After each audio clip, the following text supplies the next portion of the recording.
Good morning, church family. This is the What I Wish I'd Said podcast for the message yesterday that Wes preached on the end of Matthew chapter 6 in our The Jesus Way series. It was fantastic. Y'all give it up for Wes.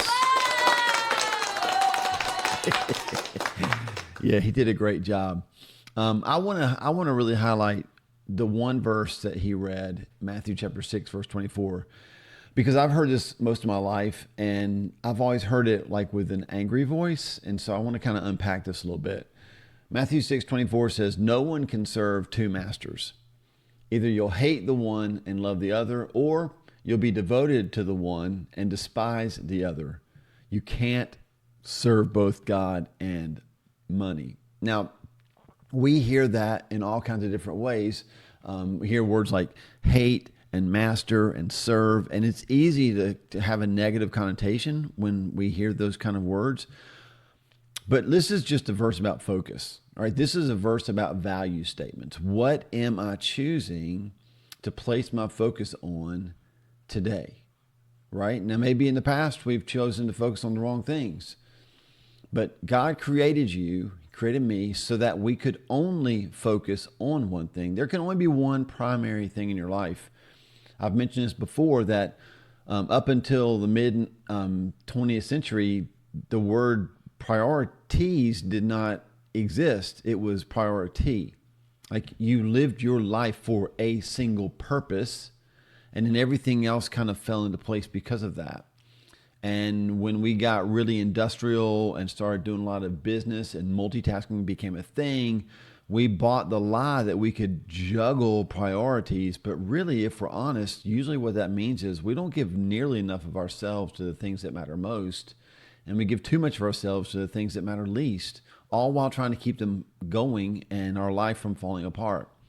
I think Jesus was on to something here when he simply said, that's impossible. Can I paraphrase it? You can't do those two things at the same time. Literally, you're working against each other when you're trying to treasure what my kingdom brings while also trying to hold on to the treasure that this world brings. It's impossible. You can't do it.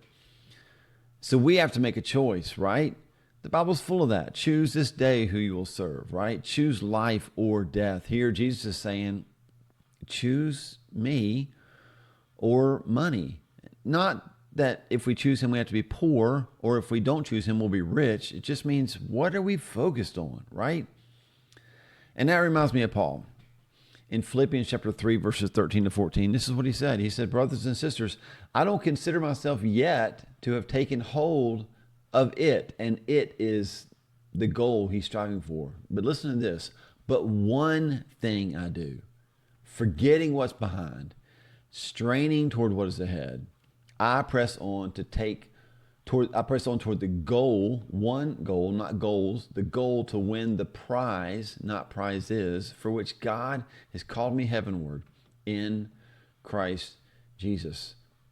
I thought one of the most profound things that Wes said yesterday was that if our focus is heavenward, it keeps our thoughts from being like earthbound, right?